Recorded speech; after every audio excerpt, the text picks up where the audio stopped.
Welcome to the... All right, yeah. Well, why don't you take it away? Welcome to the Tone Jerks podcast. I'm your co-host, Kyle McIntyre.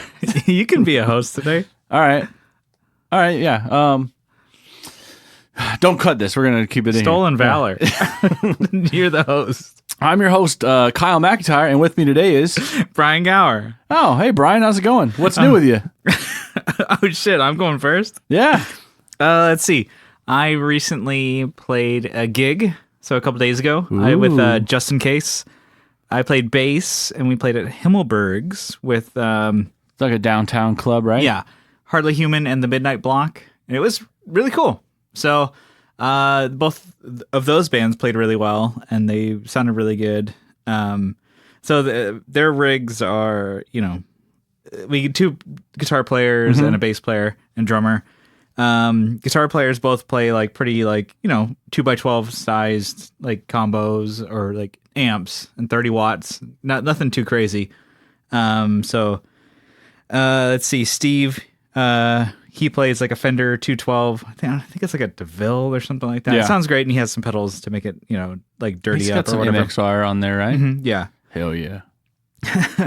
Let's see, and then Adam, he plays their guitar player. He plays a TH30 Orange, so I really like that. It's a really cool contrast of how like his guitar. I think we talked about it before. Is like more of like a mid scooped kind of deal because he does like the Fender with Big Muff kind of deal going, Yeah. and then the other guy plays like very mid pushed, like upper mids kind of deal with like the orange and stuff like that. It really filled out the mix really well. And the bass player, Brian Wilder, he always brings a fucking huge rig, just because like that's just what he does. It's like if you're gonna show up, fucking show up.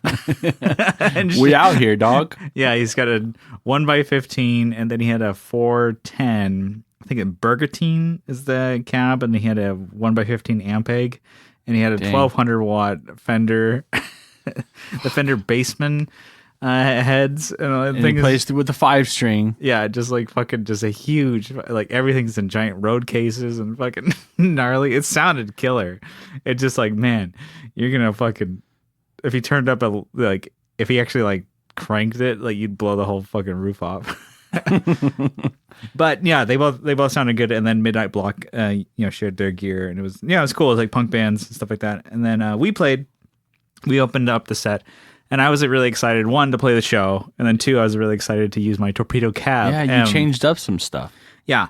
So we've played this club before, Plain and Just In Case, and this time I'm like, okay, we've talked about like doing like, a little bit better with the setup of like, giving front of house like a mic or like a DI for guitar. We've talked about it. I'm like, okay, bring in a mic or whatever, but you can, this Torpedo Cab M that came out this last NAMM, very cool. But it, I'm like, it's... Stop NAMM dropping. Yeah. I never saw it, but it came out. That was when it was. I heard it was there. No, it was released then, and I've done. I'm like, oh, this is perfect for what I want to do, because you can use it, a real amp head, and then run it in between the cabs or whatever, and then anyway, so that's what we did. I made a little PT pedal train nano board that has like that on it, and so it's pretty.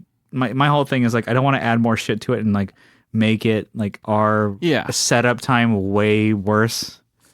Well, or way more, and like da-da-da. So I'm like, okay, it's basically on a pedal board with a couple other things, and so all I have to do is plug into a power and plug speaker out of the head into this, and then out of that into the cab. And that's what we did, and we did XLR, gave it to front of house at Himmelberg's, and then let the sound engineer do what he wants to do with it. And he said it worked out great. Nice. He was like, yeah, it sounds great. The levels look great.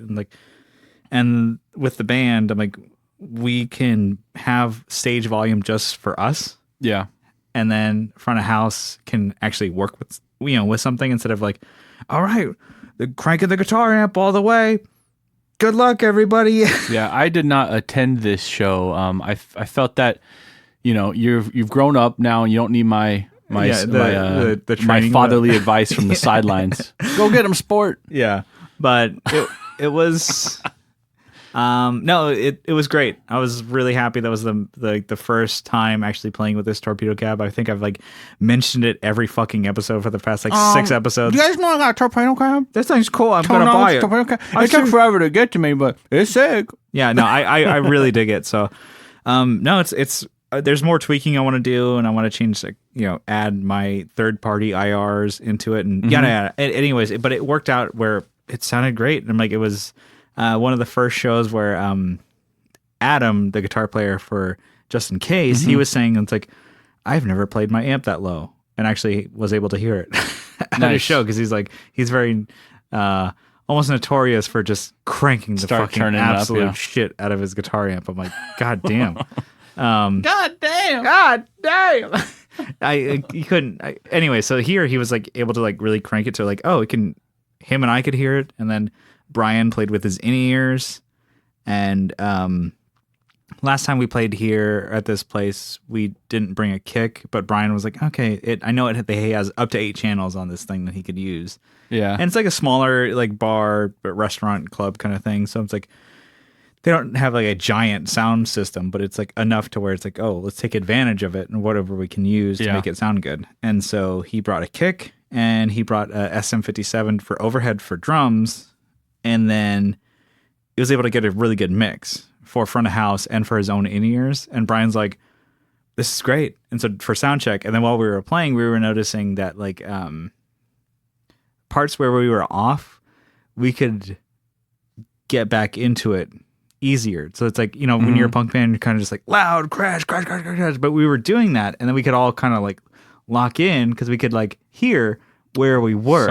Someone's off. Bring you back in. Yep. And it's like for live, I'm like, that's super key. If you could hear everybody, it was. And anyway, so I really am just praising that two I was notes. pretty sick, by the way. It was cool, and we got some friends that were, shout him out again, Steve Mike from Hardly Human. He was like, oh man, you guys sounded really good at a place like this where they don't mic you or do anything like that. You guys sounded really good. I'm like, well, actually, and he's getting ready to set up and go on. I'm like, actually, this Torpedo cab thing, you plug into this. He's like, whoa. He's like, yeah, cool. He's like, oh, can you move? I've heard about this. And I'm like talking his ear off about this. I'm like, you know what? You need to go set up. I'm going to shut the fuck up. Can you leave? Can you leave? And then I do bass DI out of the same. So I was really excited about it, and I like the idea. Like we're getting, Brian Rash, our drummer, he had mentioned something. It's like, if you think about where you were 10 years ago and what you want now out of your rig, you want it to sound good, to be portable, and it's like it's like you care about like the quality of the stuff, but not necessarily about like looking as cool, I guess. Yeah. But the thing is, like, these little orange amps look fucking cool still. Yeah. So you're gonna have your cake and eat it too. Yeah. So far, I'm like, it's funny because he's like, yeah, man, think about it. Now, and more names that everybody's named the same. Brian Wilder from Hardly Human. He just made the joke. He was like, yeah, and Brian Rash was talking to him. BG. Was talking to him because he's wheeling up this big rig for his bass. He's like. And Brian's like, yeah, do you really need all that stuff, man? Kind of just joking with him. He's like, oh, man, I like the way it sounds. He's like, yeah, but did you see this bass amp? Sounds pretty good. He's like, yeah, it's cute. It's cute stuff. And then he looks at me and he's like, it sounds great. He's like, get out of here, sugar. Yeah, he's like, it's cute little stuff you got there. But he's like, it sounds good. I just like the big stuff. Anyways, which is 100%. No, if you, there's a place for both of those. If you could bring an 810 everywhere, you would, right? Yeah, Hell yeah, you would. Anyway, so that was the gig. And then, let's see. Well, we both have kind of some melding of what's new. So how about what's you? I'm going to toss it back to you. It's kind of weird for me to go first. Go on. Oh, what's new with me? Yeah, what do you got? You can cut this later and just mix it all around. I'm just going to make it back to the normal episode. You're just going to take a previous episode and cut it up. And yeah. So I got a new pedal. I got a Dookie drive from MXR. So I bought it like the day it became available for pre-order. Yeah. I think it was like in February. From Sweetwater? Yeah, from Sweetwater. So I think I remember buying it when I was like, I had just landed in Minnesota. Yeah. And I got an email. I'm like, well, yeah, I want one. So I'm going to buy it. Mm-hmm. So I bought it.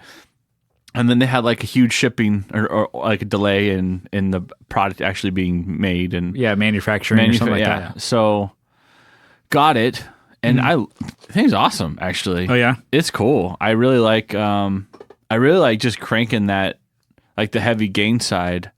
So I think we mentioned it before, but it's a pedal that has 2 drive circuits, kind of based on Billy Joe's rig, where he has 2 Marshalls, and they're both like plexis, but they're modded by Bob Bradshaw, I believe.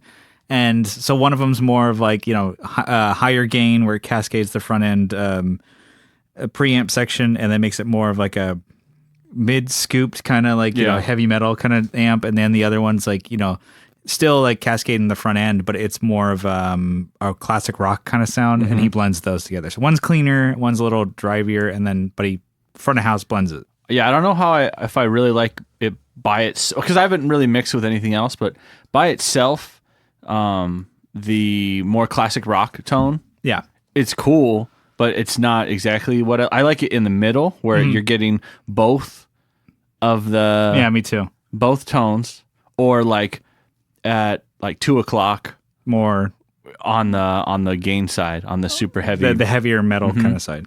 Yeah, but thing is awesome. And it's not like heavy metal where it's like, no, it's like, think of like 80s kind of like rock metal, like, or like, like it's Randy Rhoads kind of style. So, yeah, but no, it's very cool pedal. I played it. I like it kind of just right up the middle. And to me, I'm like, maybe that's kind of where you would. Yeah. And you were playing it earlier with your rocker verb, and it reacted totally different. Yeah. I was like, what's going on here? Because I played it on the 8030, and it sounds great. Yeah, it's moving over to this. It's like you really have to pull that gain off of this. I noticed to get it. Okay, now we're back into same kind of territory. It's something different between like orange amps and like the 80 series. I think are really great pedal platforms. Yeah, and then the rocker verb ones, I think I mentioned before. It's like they're meant to have the amp gain. Yeah, and then the pedal kind of like can boost accents it. and accent the drive section. Yeah, and so I'm like, so we plugged it up to the rocker verb, and I'm like, it sounds okay. And then I would explain to you, I'm like, the rocker verbs are not really great for pedals. Yeah, it's not. It was like flubbing on certain. Yeah, I don't like it. What do you say? Not saggy, but it was like really fizzy. Mm-hmm. There you so go. I do not think the rocker verb Mark II is great for pedals, but I'm like, that's not why I have that amp. Yeah. I just wanted to try it because I was trying my. I had my way with your Walrus drive pedals, and they sounded great with the rocker verb, which I'm like, drive pedals don't sound good with that. And those ones did, and they sound great with the 8015 too. So I'm like, yeah. Anyways, but moving on, it was a great pedal, the Dookie drive. I'm like, looks damn great. Yeah. And I had some fun with it, and I just got it yesterday, but I'll let you borrow it. Yeah. See what you can do with that. Yeah, definitely a fan of that. That's really cool. And it's just like the novelty of it is very cool, and it's a great sounding pedal. So it's not like buying the Miku where it's like the novelty of it and it looks, it's interesting and it sounds like shit. The Dookie pedal looks cool. The novelty, I like Green Day, and it sounds great. It's totally usable. You were saying like if you were going to be a guitar player and you had a rig, that could be like a mainstay of your drive. Yeah, totally. And it's funny because I have a buddy, Hamza, he doesn't know anything about pedals, right? But I show him what I get. Oh, look at what I got. Oh, cool. Yeah, that looks like the last one. Looks like the last. And I show him my MXR, right? MXR pedals, and he saw the Dookie drive. He's like, MXR, that looks way different than your other ones. I'm like, I hadn't even shown him, like I hadn't even reminded him what the MXR look. He just knows it's a color box with a MXR graphic, but that's one like, color. What's going on with this one? Tells you what the product is, and that's what it is. This is like completely different. It's like definitely cool. It's off the beaten path. It's the print on it is really good. I have no idea what they did if they screen printed it, but it's like full color. It looks great. It's like the sky blue of the background main color. Yeah, it's a really cool pedal. I really dig it. Yeah, I'm having fun with it. I got some bottle openers from Shoneswood. They're out of Regina, Saskatchewan. So they're out in Canada. It's fun. It's cool. I got 2 bottle openers. They're made out of skateboard decks. So that's his thing. He does pedal enclosures and does his own pedals out of skateboard decks. Yeah, and they've repurposed. Basically they do all of the Sonic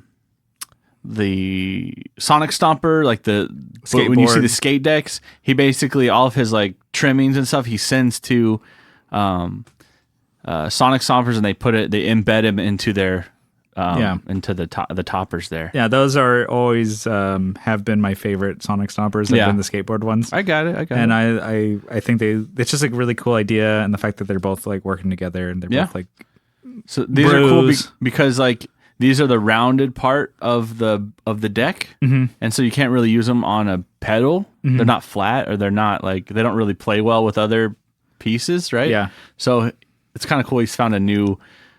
Use every part of the skateboard, right? And so for some reason that really speaks to me. Jesus. So yeah, we'll probably post the pictures of them. They're pretty cool and they do work. Yep. They did open some twist off bottles that we were drinking of the good stuff. Bud Light Lime. Yeah, we're drinking a Bud Light Lime. Jesus. People are already tuned off like, Jesus Christ. Yeah, that's fun, man. That's cool. He even like put tone jerks on the hand. I mean, it's cool. You'll love them, but you can't have them.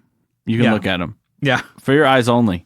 And then I got my computer running.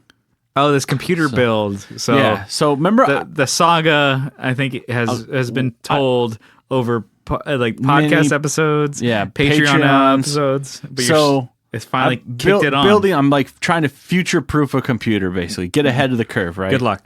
I know it's never going to happen, but I'm going to try. Damn it! I think I talked last time of like, oh, this is going to be a debacle, and whatever of the shipping.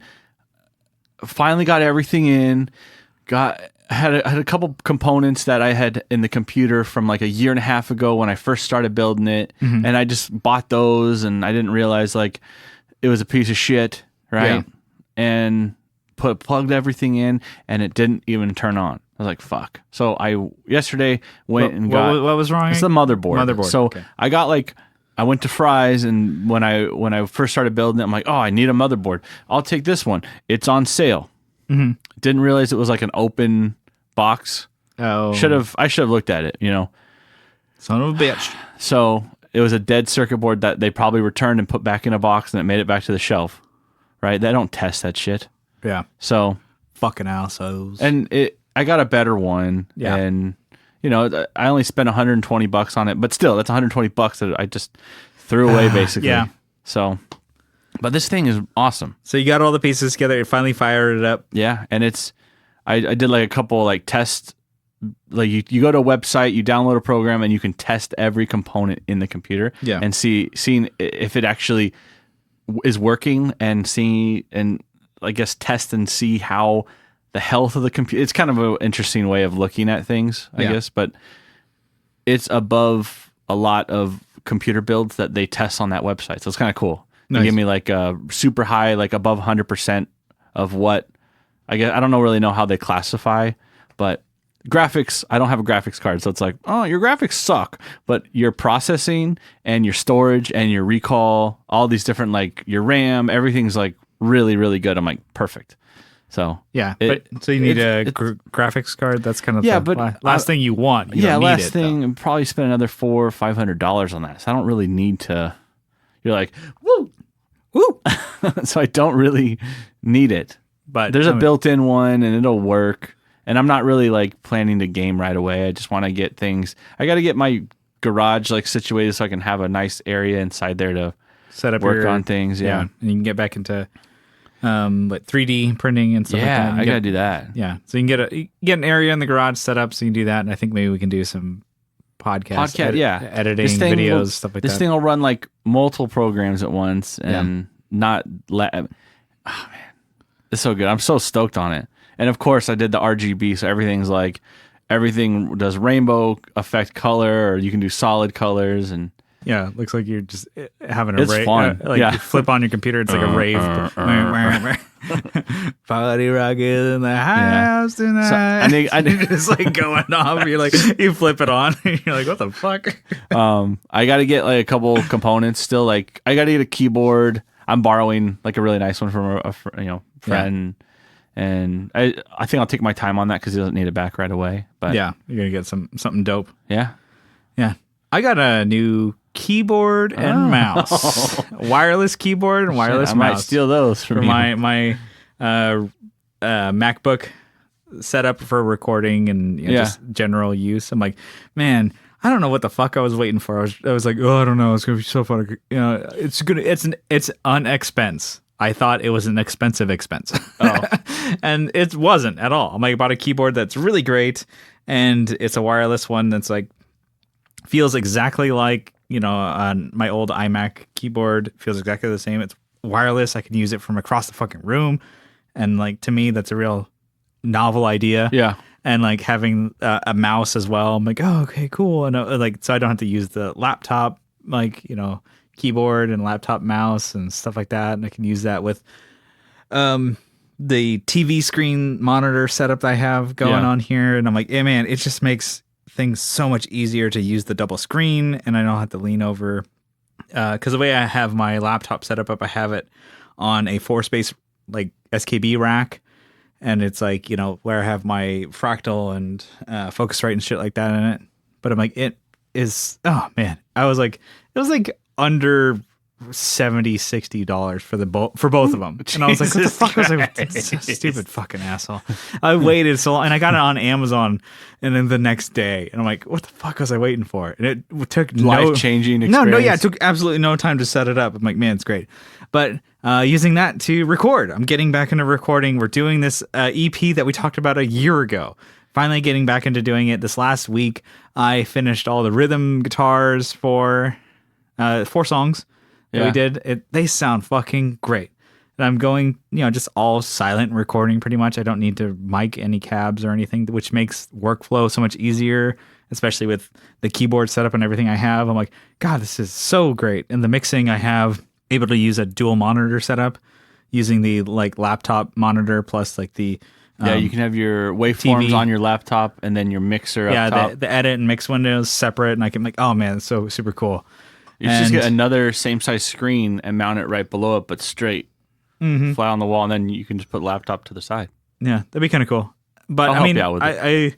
I'm really I'm really digging it. And so rhythms, and I have some light lead work done on the it's not an album, but the EP or whatever we're gonna call it.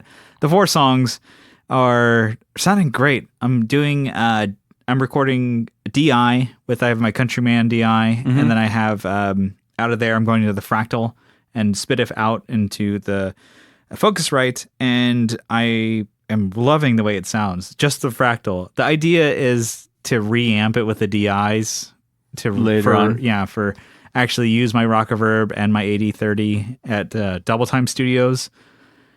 And to be booked. Once we finish it, we'll do that. But I'm like, they sound great. Just the Fractal sounds great. It sounds good, but I'm super happy with it. And so far, I'm like, I think I've sent it out to a couple people. To me, I'm like, it's boring, but like the rhythms, I'm like, I'm getting them really tight. I'm like, no, it's not even just it's tight, but I'm like, these rhythms are solid. They're fun and they're interesting. Without any leads or vocals, I'm like, they sound fun. They sound good. I think we are just up our own asses, but I'm like, oh, we're writing really fun songs. And then we did today, before we're recording this episode, did some bass. Yeah. Knocked out all 4 tracks pretty quick. Yeah. How do you feel about it? No, this sound really good. I felt like, personally, I probably could have done better, but we haven't practiced in a long time, and I think they sounded great. Yeah. I don't know. No, it's just like I had to play a couple times over, but I mean the final product. It was good. We're proud of it. Really good. And the way we're recording the bass this time is a little different because last time we did the same thing like with guitar, where we recorded a live amp. We like threw a 410 amp egg into a closet and covered it with blankets and like Beta 52, sure. Which is still a good way to do it. Yeah, that sounded great, but it's like you're gonna like not like it's so fucking loud with the classic and stuff like that. Yeah. And then we did XLR out of the Sans amp, and then still recorded 2 tracks at a time. But this time we recorded the DI out of the Countryman. Plugged the bass into the DI, that out into the pedal board that you have. So the one that you use for gigs, out of the XLR Sans amp. I mean, going through the Sans amp, XLR out into the Focusrite. So we have 2 tracks now. So we have the DI and the Sans amp. And then I also went out parallel output of the Sans amp into the Fractal to get a... You're crossing my eyes here. Yeah. You just While did you're talking, you're pointing, so I'm like, ooh. Whoa. You Where's just it? throw up. Which way did he go? Which way did he go? And then we went out, a parallel out, so it's not affected from the Sans amp into the Fractal. I have like a patch that I made, which is like SVT3 with an 810, just pretty simple kind of bass setup. And then, yeah, we're really only monitoring and using for reference the Sans amp and Fractal bass part. And then the DI, we're going to do the same thing. We're going to, at the studio, where we can get loud or whatever, we're going to reamp the bass, cut the Fractal out, and put the classic 410 setup. Dude, that's going to be so easy. I don't even have to show up. No, you don't. And so this is great. So we got the main performance down and then worry about the tones later, which we know we can just dial in those. No fucking problem. And I don't know. I think the setup that we have now is so much easier than it's ever been. Yeah. We didn't have to spend hours setting up or checking. It was just, well, you might have, but I showed up. Yeah. Had a couple brews.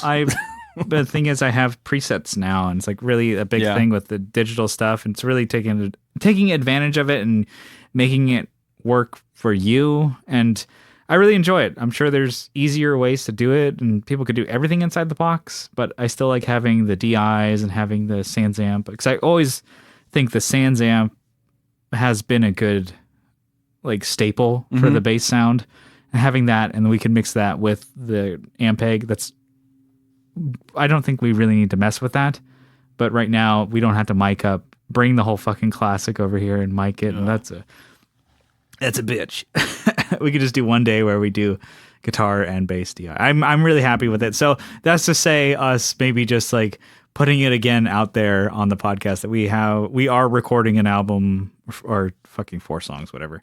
And they're sounding great. We're happy with it, and hopefully by the end of the year we'll get it out. But it's I think I have a couple guitar solos to do, and then vocals for you and I, and then we're done. Yeah. And then we can go and mix and master and put it out whenever we want. But anyways, it's sounding really good. Yeah, that's a good segue to our next topic here. Yeah. Which is oh shit, you're hosting. your most favorite sounding albums or songs. We'll do songs too. Yeah, I think what we're doing is sounding really good, and I'm really proud of it. So I think that's my line. Stop talking. Don't try and segue and make something. Don't make the topic actually just go because you with. say segue doesn't make it a segue. Don't make it the topic that you have at hand. Don't make it go with what's going on in our lives. Yeah, exactly. We like to just fucking hard jerk somewhere and make it. Well, not, that's our job. Yeah, you give it a hard jerk over. Yeah. Anyways, auga. Yeah. Anyways, I don't know. Do you ever like listen to albums and think I'm like, oh, I like that one sound. I like the way it's mixed and kind of like strive for that, and maybe in our own tones and of the album or whatever. So maybe like, yeah, it's a good topic. Let's just throw a couple ones out there. And why? Well, since I'm hosting, you go first. Okay. This is, easy to say, and when they made a whole pedal about it. Dookie from Green Day. Jesus Christ! It sounds so raw and but very produced. It sounds like it was kind of like they explained it, and like they played those songs to death on tour. Yeah, and they played them forever. So like they knocked it out. I think really cheap. That album they did really fucking cheap. It's raw, but it doesn't go off like the rails kind of thing. No, it's not like raw where it's shitty. Sounds like it's done in a like I hear people say raw, and they use that as a blanket term for I'm a bad fucking guitarist. Like, no, or I'm a bad musician, or we're not good musicians. That's what they use it as. I'm like, no, raw doesn't mean that. Raw, it's like, it's like you have a little, you can be loose a little bit, but when you're not unpolished, I guess. Yeah, but when you can't hit the fucking one, that's not. Oh yeah, okay, yeah. And none of you can. That's not raw. You guys fucking suck. Nah, that's more of a nah, dog. We're not going raw, dog. Fuck, dude. Ooh, had too many of these bruchachos. Just like you can see your face. I'm like, he's gonna do it. He's gonna do it. He's heating up. Just ham fist that joke on home. So I'll go a little bit farther back, I guess. I love, and I've talked about it before, but Pink Floyd, The Wall. Okay. I'm a huge Wall fan. I know people hang on the dark side. Yeah, some people want to build one. Yeah. Wah, wah, wah. Fuck. Okay, fine. So reel that back. Some of the solos in there are really good, but a lot of like the rhythm tracks just have like they use a lot of chorus, and they use a lot of like really cool. I mean, depends on what your definition of cool is, but effects, and they sound solid. They don't sound. I guess this is an analog. Yeah. This is everything's analog. Yeah. And it just they didn't have Pro Tools HD back then. Why not? Let's put a fucking little. Let's invent all this stuff. Let's go to the fractal for this one. No, and I mean like, it just everything sounds right. If that makes sense. Like when I refer back to things, I go, oh well. Well, they did it, and it was supposed to be there. And maybe that's just like nostalgia for me. Like, oh, I was hung up on this album, but I refer back to it when I'm like, when I first was like collecting pedals, I was playing like certain guitar parts from some of those songs, and I was like, oh man, fucking phaser on this. Or it could be like a very good example of like your basics, not too much. Yeah, because you still hear your guitar tone, like you still hear like a clean guitar in there. And I've been kind of guilty of that, of like just more guitar, add more stuff is going to make it sound bigger. Not always, and I think we're at a different point now. And you and I both said it today. Not much needs to be added to that song. And it's like, okay, I'm going to do my solo, and that's about it. Because we have 2 rhythm guitar tracks, the bass track, drums, and then we're like, add your solo, and it's done. Yeah. Like there's no other guitars. There's no other, like sometimes I'll have it to where like I hold a chord and just strum it like for the whole chord. Or sorry, leave the whole chord going for like the whole verse. Yeah. And then like every like, maybe 2 or like whatever, every 4 measures go boom. Yeah.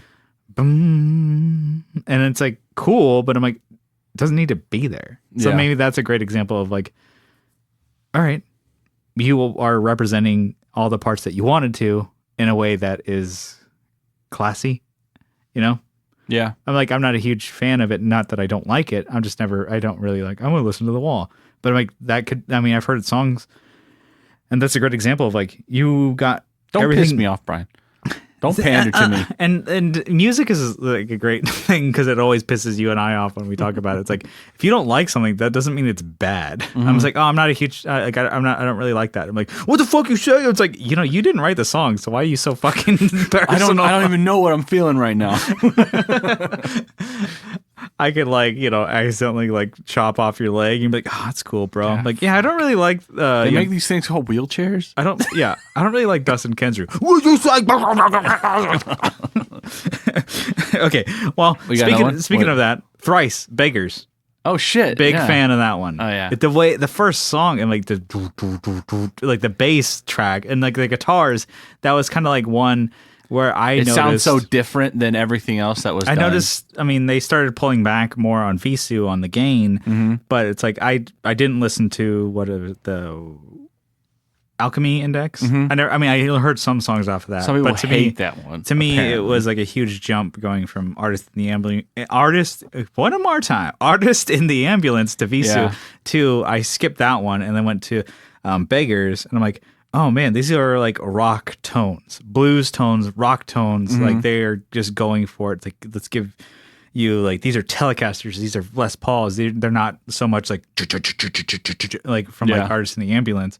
I'm like, great tones. And bass is like, okay, now I have a little more sonic room to like add some fuzz and distortion. So everybody's got room to flex. And I thought it was a very good sounding album, like the whole thing. Yeah. Fucking Drums legit. are super crisp and like, but they don't sound like triggered, you know, not like triggered, but it's like, you know, they don't sound fake. And you know? Dustin kills it on lyrics on that. Yeah. album. And I mean, vocals, it It's was so a good. great sounding album. Yeah, not just lyrics, but vocals too. Yeah. His vocal I am stumbling. Fuck, Vocal dude. performance. I think it's Drink like some water. If I'm not hosting, I'm just like, You're having withdrawals over there? Oh my God.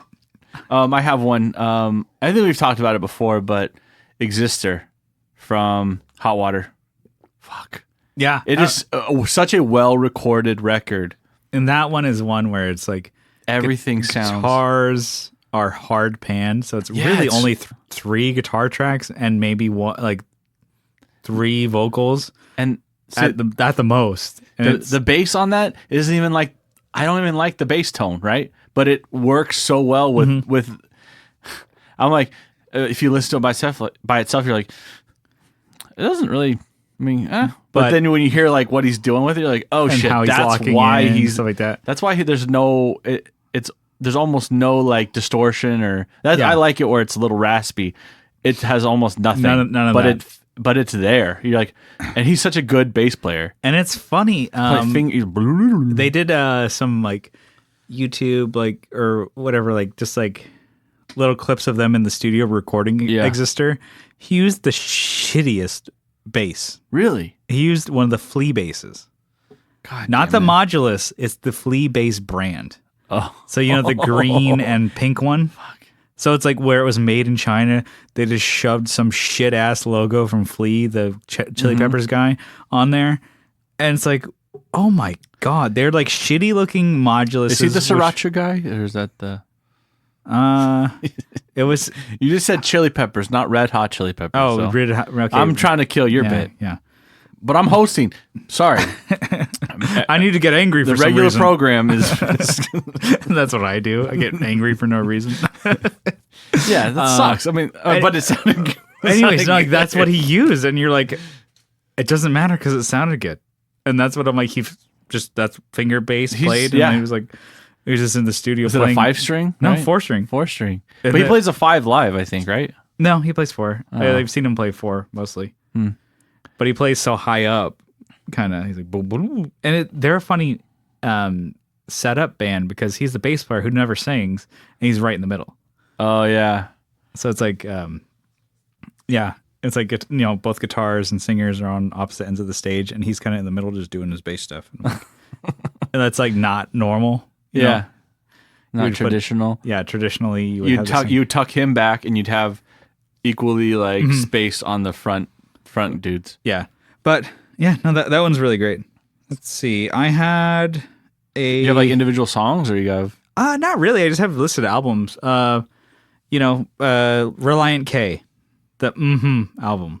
It sounds so fucking good. It sounds like the drums. I'll take your word for it. The drums sound like, and the performance, everything sounds fake of how fucking on they are. And I'm like, which is cool in a sense. Like, oh, do you want your band to sound like that? Then like that should be the, like you hit that every time. Yeah. The piano, the drums, the guitars, everything was like really big. And I'm like, that was one I remember hearing it when I was younger. I'm like, what the fuck? This doesn't sound like any, like they're a poppy band, pop punk or whatever. And like, they didn't sound like MXPX. They didn't sound like Blink. There was like, what is this? And then a lot of bands kind of followed suit of that, of like, you're, making your albums as fucking tight and like that. Yeah. And I'm like, which is cool to me. I mean, maybe it's not like anything that I want to strive for all the time, but maybe some parts locking in like that they do. That was one I wanted to mention. I have a song. It's the Marvin Gaye, "Ain't No Mountain High Enough." That that song. It's like recorded so long ago, right? Like, was it mid-70s or? I probably should look that up, but so good. Like, it's so in your face still. It feels like he's singing like right there, right to you, and then it goes back and forth. Man, I don't know. everything's so well balanced in that song. It's not like overpowering. It's a different style of music than what I normally listen to. Yeah. But it's still like a refreshing, like, damn, that's a good song. Yeah. And I'm sure like people are like, yeah, duh, state the obvious, move on. Duh, you fucking idiot. Next song. But seriously, take what I say with a grain of salt. No. But also listen to me. But yeah, listen to me. Well, Social D. Which one? Totally off, the Reliant K thing. They're just a raw rock and roll, but they're kind of punk or whatever. Somewhere between heaven and hell. Okay. That's just Les Paul's into Marshalls. I don't know if he was into the Basemans at the time, but I know he was like, Mike Ness and the rotating cast of guitarists that he's had. He was like a Marshall guy for a while until he started playing Basemans into Marshall cabs. He's like, that's the combo. That's what so I don't know if he was playing Basemans on the album or if he was playing Marshalls, but it just sounds like it's just, yet again, maybe it's like a going theme with a lot of my favorites of like just more stripped back. Like I keep thinking of the mindset of adding more, instruments and layers, whereas these are like very stripped back. If you just make the ones that you have sound better and stand out, it's like make that guitar track sound the best that you can. This bass sound the best that it can. The drums sound good and best. Easier said than done. It is. Yeah, I know. You can say that. It's like, well, duh, don't you guys do it all the time? Like, it's constant. You've heard bands that go into the studio that use really good equipment and they still sound like shit, right? It's like, what did you use for this? Ooh, they do. I mean, it's because like people who don't know what they're doing with, they can still make shit sound like fucking garbage. I got one more. Abbey Road from the Beatles. Oh, okay. Yeah, no, that was great. I mean, that's like obviously very, very, stereotypical one to land on, but there's not a bad song on on those records.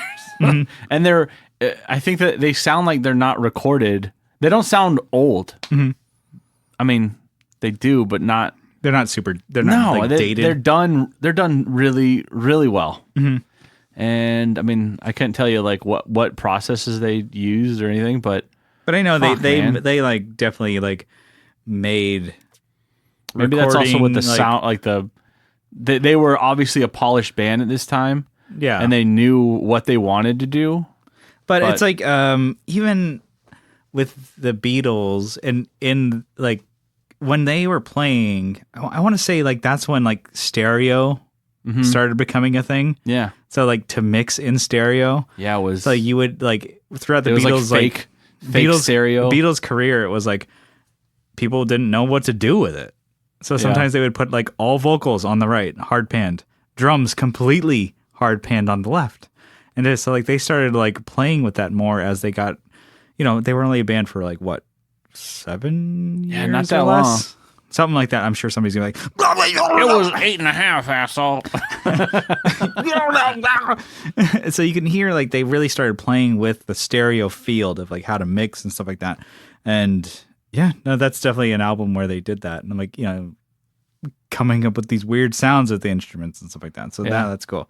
I had, I had a couple more, but I'll mention just one more and we can move on to the next thing. Jimmy Eat World, Bleed American. Yeah. Sounds so fucking good. And they recorded that one like on their own. They weren't on a label. Really? Because I think they were in between labels and they were trying to shop it. Yeah. And so they recorded that album kind of DIY. I mean, they did in a studio with a producer, friend of theirs. But yeah, but they didn't have a big budget. No budget. Yeah. So they kind of went that. I mean, they were a touring band at that point, but it's like the fact that it's like DreamWorks picked up the recording and put it out and they blew up. But it's not like they or that album blew up. It's not like they're like, oh, okay, here's money to do this. I thought that was really cool. I'm like, and it still is like probably one of my favorite sounding Jimmy Eat World albums. It's like just starting it out with a guitar riff. And I'm like, that's so fucking good. Good stuff.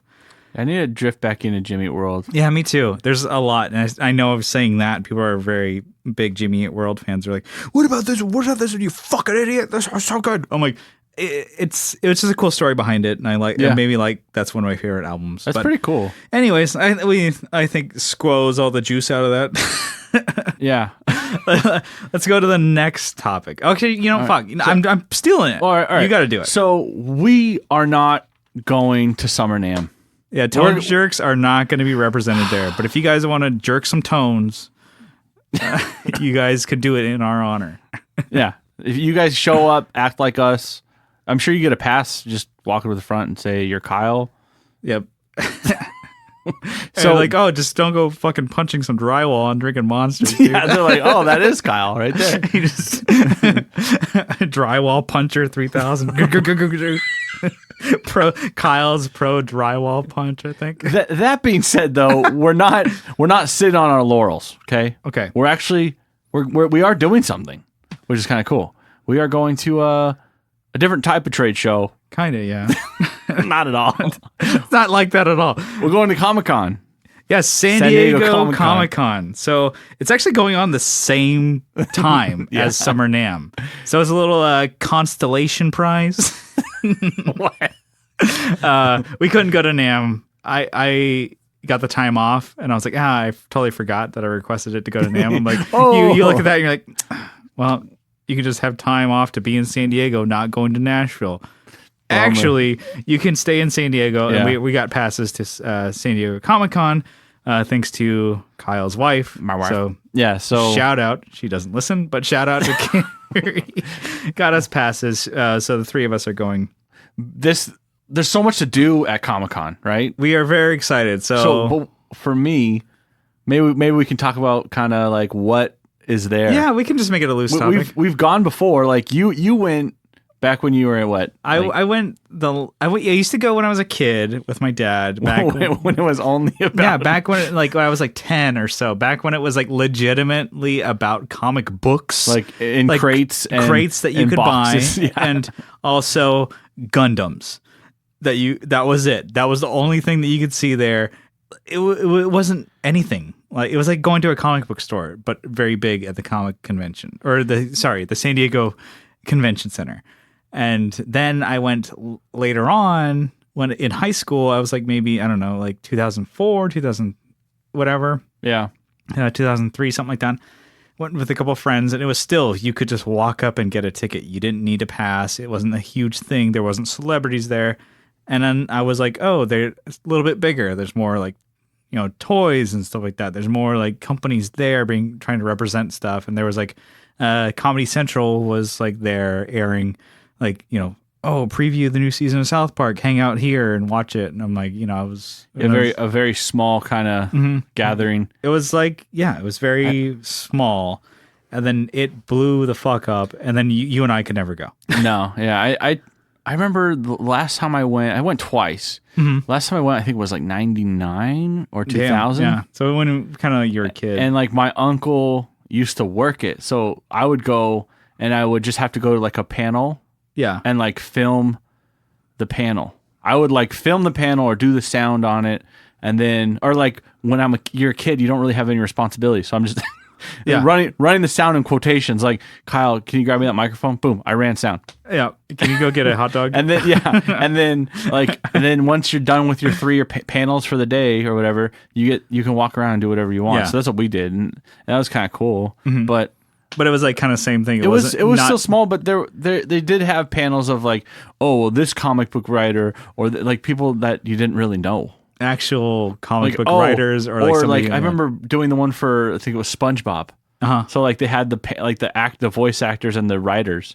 Yeah. And I'm like, okay, that's cool. Like that guy doesn't look like SpongeBob at all. You're a kid. You're like, I don't get this. Yeah. You're not SpongeBob. Stolen Valor. Stolen Valor. You're not SpongeBob. No, it's kind of, but yeah, definitely a smaller thing back then. Anyways, yeah. So it's like I don't know. I haven't been. I guess I went to that anime convention here. That's the closest thing. Or God, stop talking about it. We get it. You're cool. Or NAMM again. You should have. You saved it for that one. So we've kind of been NAMM into like drop. Yeah, bigger. I don't know. It's not a convention. The Anaheim Convention Center. Yeah. And that was really fucking packed. Yeah, packed. A lot of people, big, huge square footage, right? Yeah. This should be bigger with a lot more people and a lot more like running into people wearing cosplay and like getting makeup on you. And hey, nothing wrong with that. Anyway, so maybe you know this kind of event better than me. I do not, but yeah, I mean, can, like I can I know guess. you watch the fucking YouTube videos all the time.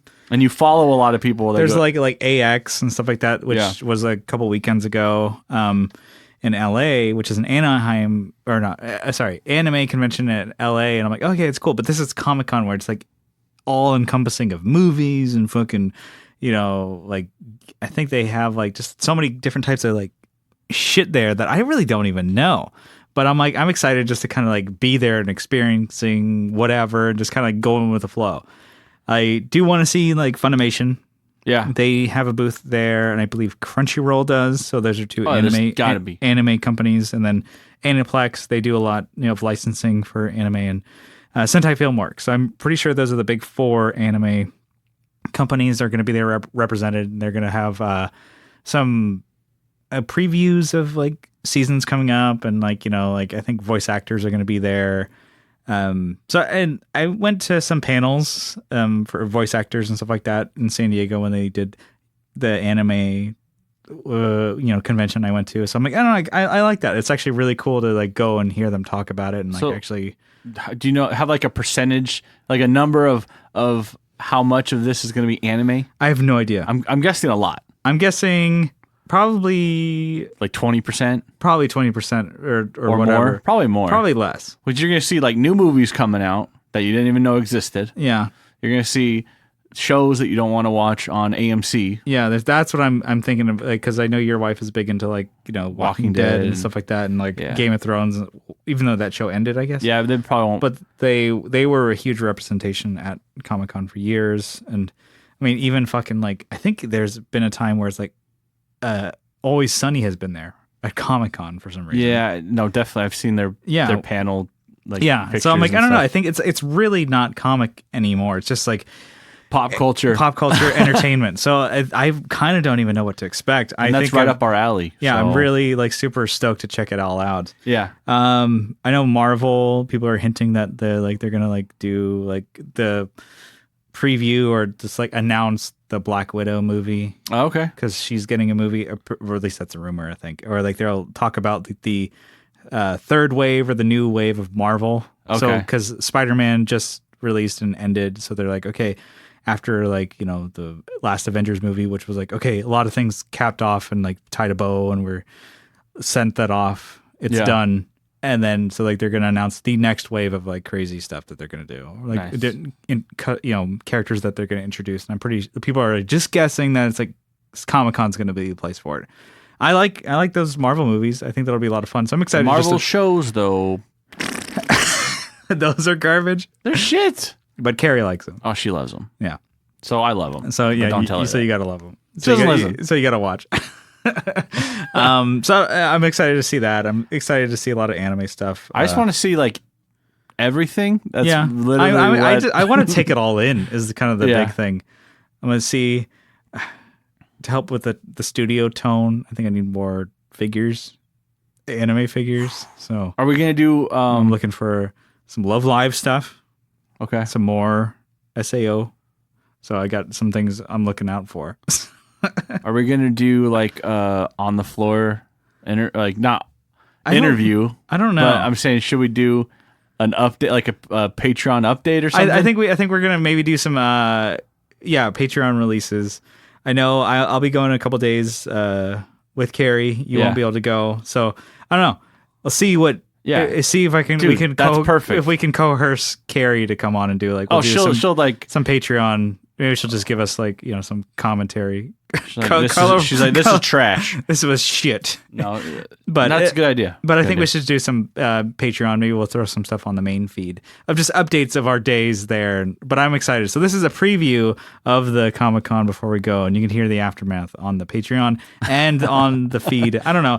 I just want to see anime shit. To be honest with you, Marvel stuff. Is there anything else you want to see, or you kind of? I want to see like. Maybe DC, like what the next Batman's gonna be, because fucking hate the last ones that came out. What, the Ben Affleck? Yeah, guy? fuck that guy. Did you ever watch those? No, you just. I watched a couple, and I'm like, man, such a shitty shitty representation of what Batman is. This is just Mallrats. Just a lot of like heavy breathing and staring off into like the distance. Is this just make Mallrats canon then? Kevin Smith is always there. He does like a bunch of panels. I always heard those are like funny. They're he's good. skinny now, so that's cool. Oh, he's not. He's supposed to be fat and jolly. So, friend Jen, who she had mentioned, she kind of was the one who told me, like, kind of gave me the advice. Oh, you could do a podcast. Why don't you just try one? Da, da, da. And apparently that was like advice she heard from Kevin Smith at a Comic Con panel that he was at. Thanks, Kevin. So it's like through Kevin or through Kevin at Comic Con is kind of what sparked this whole directly to her. Yeah. She in a way at her, yes. So she took that and regurgitated to me, and I started the podcast just to get you off her back. Yeah, just fucking start one. Just shut up and start a podcast. So So that's what I think is kind of cool. Just like just hearing people talk, and if you can squeeze into one of those panels. We can. Let's try to jump in on a couple. Yeah, that's the plan. But anyways, if listeners, if you when this comes out, we'll have a few days before the weekend or whatever. Hit us up, stuff that we should check out and the stuff that you want to see, and we'll do some coverage on it, maybe on the podcast and on Instagram. Yeah. But I think we need to head on out of here. What do you say? Let's do it. Before we go, wait. What are you doing? Well, fuck. I'm gonna do this.